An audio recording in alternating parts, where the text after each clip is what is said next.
how disciplined you might be, we all have them. Bad habits we want to break, and good habits we want to make. This is Vital Signs. I'm Dr. Sanjay Gupta. Habits can become so ingrained that we often don't even realize we're doing them. You can thank your brain for that, specifically the basal ganglia. At the neural level, that's the part of the brain responsible for habit formation. In fact, once a task becomes second nature, your brain essentially shuts down. Out of all the habits we have, eating is probably one of the most routine. And you might not realize how much of an impact your environment is having on your eating habits. Does this look familiar? The TV is on. You're engrossed in a show, and you've got snacks in your hand. Before you know it, all the chips are gone. In this age of binge watching, research shows that mindless eating is on the rise. Habits become so automatic to some extent that our environment ends up facilitating a good habit, but also ends up facilitating a bad habit. This group of college students is actually part of a study. It's all the brainchild of Brian Wansink, professor, researcher, author. He's dedicated much of his career to observing our eating habits. If you take the time to control your environment, how much of an impact can that have on mindless eating? We suspect, based on our research, that simply controlling your environment ends up influencing about 70% of what you eat on a regular basis. So simply having a fruit bowl sitting out on your counter within 3 feet of where you typically walk will lead you to eat a whole lot more fruit, actually about 70% more fruit than you otherwise would. Brian and his team conduct most of their studies on the campus of Cornell University in Ithaca, New York. Please have a seat. That's where you'll find their food and brand lab, set up to look like a kitchen at your home. So in a moment, we're going to watch an episode of The Big Bang Theory. But what we can do is we can make small changes. We can figure out exactly what influences you. But importantly, what can be done to turn things around? John Brand is a postdoctoral research associate here. He's observing the study today. The goal is to see if a visual cue will provide an awareness of how much these students are snacking. In this case, every 5th chip is dyed red. So the biggest thing when you're eating or when you're watching TV is that you're not actively paying attention to what you're eating. You're engrossed in the TV show or you're reading your book, and so you just kind of mindlessly eat. And so what we try to do today is we try to bring people's attention to how much food they're actually eating. And so if you dye every 5th chip red, just the fact of seeing that red chip will highlight the fact that you've already eaten 10, 15, 20 chips. And we know that doing that will decrease the amount of chips that people actually eat. How many food decisions do you think you make in a day? John says most people would answer around 30. But their research shows on average, we make more than 200 food-related decisions every day. Those are habits we don't even think about. And a lot of that is influenced by our environment. I think for a long time, people thought that the solution to eating better is to just be really, really mindful and to think of every bite you eat and to study nutrition labels. But for most of us, we've got a life going on. It's kind of hard to expect us to sit down and eat half a pea and then ask ourselves whether we're hungry or not. It's just a whole lot easier to just set up our environment so we end up mindlessly acting the right way. And all of our studies have been based on figuring out what trips us up, how can we change things that trip us up so we can gleefully go through life, eat better, be happier without having it be a full-time job. And that brings us to our first healthy habits tip. Brian's research shows that simply using a smaller plate will cut down on the amount of food served by 22%. What are some other strategies that have come about from some of this research? One of the big things that's happening in schools across the United States, it's actually in about 29,000 schools, is this smarter lunchroom movement, where the idea was you don't need $1 million chef. You don't need to have a new lunchroom to get kids eat healthier. We find that simply having the bowl of fruit next to the cash register causes 104% more fruit to be taken. We find that simply putting a label or a name on vegetables, calling it crunchy carrots instead of carrots, causes about 30% more kids to take the carrots. So at this point, we're going to ask you to complete a survey. In today's study, John found the students overwhelmingly ate less chips with the red visual cue. This simple manipulation of the environment helps slow down mindless snacking. Changing your habits is very difficult. Changing your environment is very simple. So we know just the fact by taking your dishes and making them smaller, you're gonna eat less. Very easy to do. You don't have to think about it on a daily basis. It's a one-time thing. I'm curious, I'm talking to you here in the United States. You're in Norway right now. How much of this is cultural? How much of this is a United States-centric thing versus around the world? Well, one of the things we find is that it has a huge influence on people if they are in a non-patterned environment. And in the United States, most of our eating environments are non-patterned. Most of us don't know what we had for breakfast this morning, and every breakfast is a little bit different, it's a little more random. But to the extent that a culture, maybe Norway or some places in, let's say, Taiwan or China, have very prescriptive breakfasts. You know, it's a piece of bread and milk every morning. You're not going to be influenced in the morning, but insofar as you're at a party or you're at a dinner where things are a little looser, you're just as impacted as we are in the United States. What about mindfulness in other areas besides eating? Addiction to screen time, for example, comes up. Are there some lessons learned? One of the things that I'm stunned with just in the last year that we find is that the people who say they have the largest, who behave the best, don't claim to have any more willpower than the rest of us. They just claim to have some basic rules of thumbs or some habits. So if it's not about willpower, then why does it seem like some people can just accomplish more in 24 hours than others? We're going to link habits and productivity. That's next.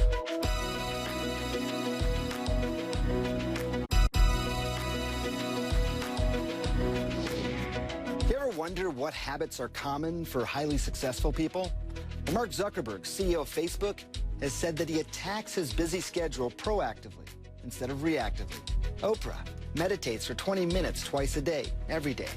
And Microsoft founder Bill Gates has made reading for personal enjoyment part of his regular routine. You don't have to be the head of a major company to adopt healthy habits. And it's not necessarily about willpower. From the personal to the professional, turning a new routine into second nature is all about recognizing the reward.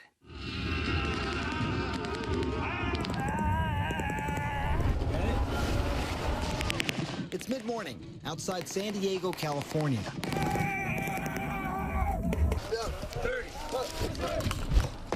On the base of Camp Pendleton, these Marine Corps recruits have been at it for more than 30 hours already, and there's still a long way to go.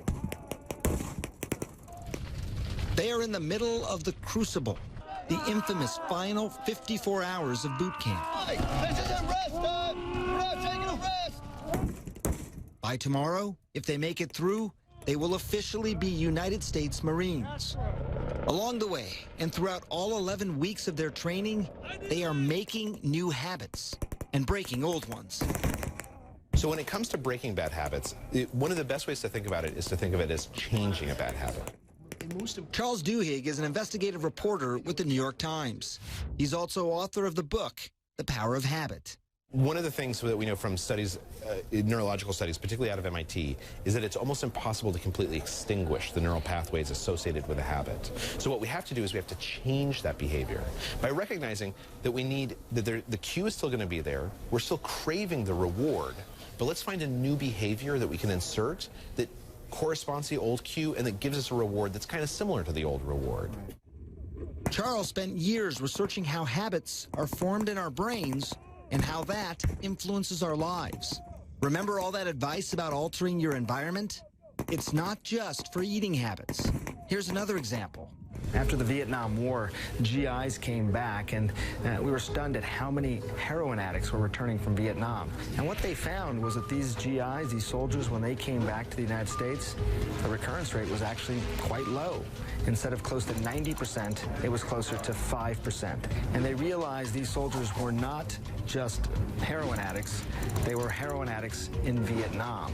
And when they came back to the United States, the environment changed, and so did their likelihood of keeping up that bad habit. Do we make up rewards, or do we give ourselves rewards in order to break a bad habit or make a good habit? In general, the rewards that we find really rewarding are ones that our brain decides almost without our input are rewarding. So I can tell you that if you go for a run, I'm going to give you some really yummy kale chips afterwards because that's a great reward. And your brain is going to know I'm a liar because kale chips are not a yummy reward, right? What your brain really wants is like a small piece of chocolate or a smoothie or a nice long shower. And similarly, the key to changing our own behaviors, to becoming more productive, is to find those rewards that we genuinely think are rewarding without having to talk ourselves into it. With everything going on in his busy life, Charles was having a hard time managing his priorities. But it seemed like some people, leading seemingly busier lives than his, were somehow more productive. And that piqued Charles' interest. It's also the subject of his new book, Smarter, Faster, Better. What is the connection then between habits and productivity? Having the right habits makes productivity much, much easier. And in fact, many ways what we're trying to do with productivity is we're trying to create the right mental habits, right? So very frequently when people are confronted with some type of choice, our automatic instinct is to simply make the choice that seems easiest to us, right? But the best, people who make really good decisions, people who are very productive at making better decisions, what they tend to do is they tend to envision multiple futures. So they tend to almost subconsciously think, I could have this for lunch, or this for lunch, or this for lunch. And what's the consequences of those three different things? They tend to make much better choices as a result. And that's really a habit. Is it triage, just to keep up with the medical metaphor, is it triage saying, okay, look, there's a 1,000 things here, but I got to make choices, and that means that these things are going to all fall off the list? So part of it is triage, and I think a better way of thinking about it is to take the things that really matter and put them at the top of the list. Rather than saying I'm going to react to what life throws at me, to say I'm going to proactively decide which ones I actually care about. But part of it also is simply training yourself to make decisions faster and better, right? So part of it is that when our phone does buzz, or when a colleague asks us for a favor, or when some story moves across our screen and it piques our curiosity, does our brain automatically have a system where it can say, no, actually repress that need to check your phone or to watch Facebook and see what's going on? Do you have this automatic ability to kind of allocate your attention and focus much more optimally? And that's just a matter of training. Do you find that writing information down by hand helps you focus more? It's true. And it leads us to our next healthy habits tip. Taking handwritten notes instead of typing them on a computer commits the information better to memory. Charles says one of the best examples is a to-do list. He's going to show me a technique for writing out lists called SMART. So here's how I do it. So my stretch goal, my big overarching ambition, is to run the marathon, right? And now that's so overwhelming that it's terrifying to even think about it. It's 8 months away. But then what I'm going to do is I'm going to take the stretch goal and I'm going to break it into a SMART goal, right? This is just, it's easy to remember SMART. You can use any system. But what SMART means is that I'm going to figure out what specifically I want to do in the next week or the next month. And then over the next month, what I want to do is I want to get up to being able to run consistently without getting exhausted about this. And then I'm going to M stands for measurable. I need actually some type of measurement of this. What I want to do is not only run consistently, I want to be able to run 7 miles without getting tired, without stopping. So then the A stands for achievable. Is that achievable? And I think the answer is yes, because I can do about 4 miles right now, right? And 7 miles isn't that big a leap. So I can definitely do that. But to do that, I have to have more time in the morning in order to go out and go on practice runs. Then we get to R, realistic. So, okay, is it realistic? The answer is, yeah, it's realistic, but I only get that time in the morning if I talk to my wife ahead of time so that she can take care of the kids and get them to school 2 days a week so that I can go on longer runs. And then timeline. Well, I've already sort of identified that, right? What I want to do is over the next week, I want to figure out how to have more time to go running in the morning. And over the next month, I want to get up to running 7 miles without having to take a break. It's a big, audacious goal, but you've broken it down into a more bite-sized piece and then have a plan on how to get there. This list might be a little bit uglier. It doesn't have things crossed off quite as quickly, but it'll actually make me more productive. And study after study shows, if you write a to-do list the wrong way, it actually hampers your ability to get things done. Breaking it down this way, reminding yourself of a long-term goal, and then making it into a plan, that actually makes it much more likely you're going to achieve it. Hurry up! For those Marine recruits at Camp Pendleton, their immediate goal is making it through boot camp. And there are things we can all learn from their training. We're crossing the finish line of the Crucible next.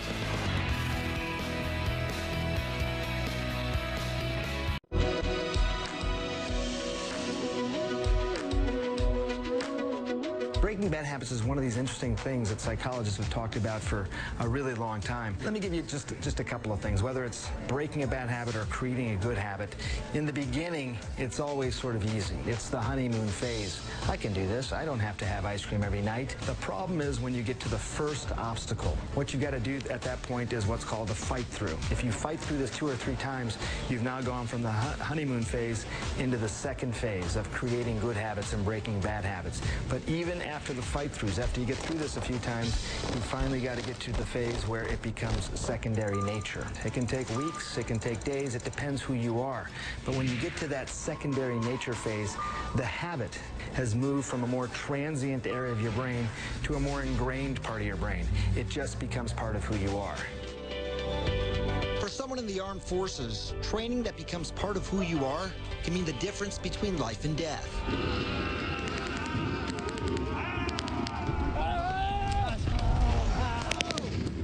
Back at Camp Pendleton in California, these young men are in the middle of the Crucible.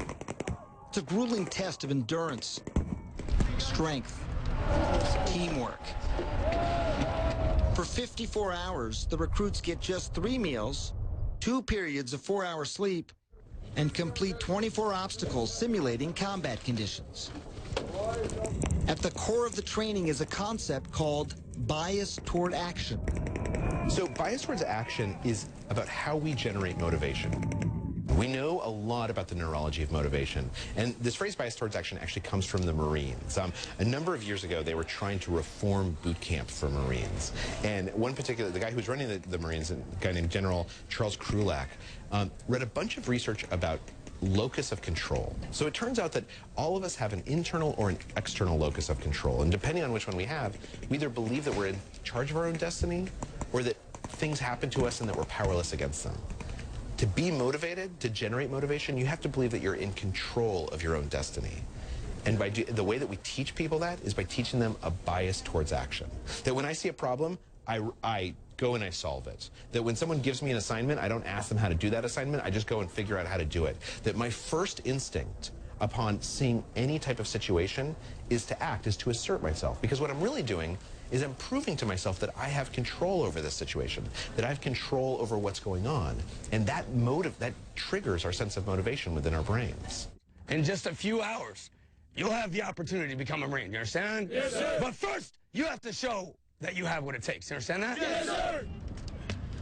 Charles says studies have shown someone's locus of control can be influenced through training and feedback. The Marines need to be a motivated group. We'll take it back and then you 4 go together. Just wait. Usually the first into a dangerous situation, there's no time to wait around for orders. All right, come down one at a time. Decisions need to be made quickly and confidently. So they designed the Crucible in a way that forces recruits to think on their feet and take control. Captain Nathan Tucker oversees Crucible training at Camp Pendleton. You know, in the military, you have to have a bias for action, all right? You're either going to take action and make something happen, or you're going to stand by and let something happen to you. As Marines, you need to take action, take the initiative, and you know, take the fight to the enemy. That's what we like to do. And I'll say that it starts from day 1 from them coming here. This stage of the Crucible is known as 12 stall. These stations are designed to test the recruits mentally, conditioning the brain to figure out how to execute an objective. Hey, Jones, can you give us some lift from that angle? Yeah. The only information the recruits are given is the end goal. The rest is up to them. We have people coming from the East Coast, from the West Coast, from the North, from the South, and we all need to come together and work as a team. And for that, we need a base of ethos that we all understand and we can all talk the same language. Because as you know, everybody's not raised the same. So we need to be able to come together and work as a team in combat. It doesn't matter what kind of technology you have, what kind of science you have. At the end of the day, it's human will, all right, the human dimension. And that's why the Marine Corps has put so much emphasis on the bias for action and our core values. Time for our final healthy habits tip. You've probably heard it takes 21 days to form a habit, but that's actually a myth. It really depends on the circumstances, the behavior, and the individual. One study found it takes anywhere from 18 days to 254 days to form a habit. For the Marines, this training takes 11 weeks. If the Crucible is the culmination of that time, then a hike up what is known as the Reaper is the culmination of the Crucible. The next morning, under a dense fog, the first group of recruits finishes the hike. By the time all 400 recruits make it, the sun has started to rise. 1, 2, 3, 4, 5, 6, 7, 8, 9. It's here, on top of this mountain, that these young men graduate from training and officially become United States Marines. During the past 3 days, many of you have had to rely on your fellow recruit to find the strength to press on. Together, you have faced the final challenge of recruit training. You now share a bond forged through hardship that cannot be broken. You have proven that you deserve to be among America's warrior elite. You have done what many dare to try. You have earned the title United States Marine. Congratulations, and Semper Fidelis. Are we ready? Yes, sir! Are we sure? Yes, sir! Come on, sir! The recruits return to formation, where they are given the emblem of the Marines. Come on, sir! Come on! The eagle, globe, and anchor. The emotions are high. They've done it. And along the way, they've learned to make decisions for themselves. And you've joined our storied and grand brotherhood. So I invite you, my fellow Marines, to join me in our Marines hymn.